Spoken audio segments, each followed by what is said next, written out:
Changing the batteries in your Vodafone Automotive ADR card. So if you find your ADR card's not being detected and the batteries are low, grab yourself a CR2032 battery. They're super common. And then the way I like to do this is to pry the corner. So you can hear that go. Once you've got the corner open, you can just work it along.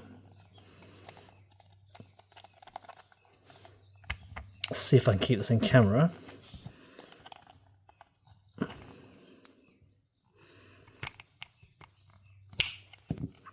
And rather than open the whole thing, you can actually just open this bit up and slide the circuit board out. I say you can, I'm making this look really difficult, but here you go. So the circuit board's out. There's your battery, pop out your old one, open up your new one,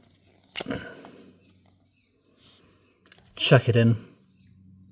It's quite obvious which way around because there is a positive terminal mark just there. This is the positive side. And then quite simply,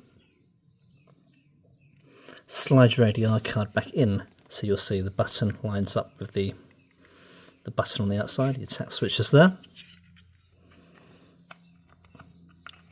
And you can slide that straight back in, click it down, job's done. For more information, check out vehiclesecurity.co.nz.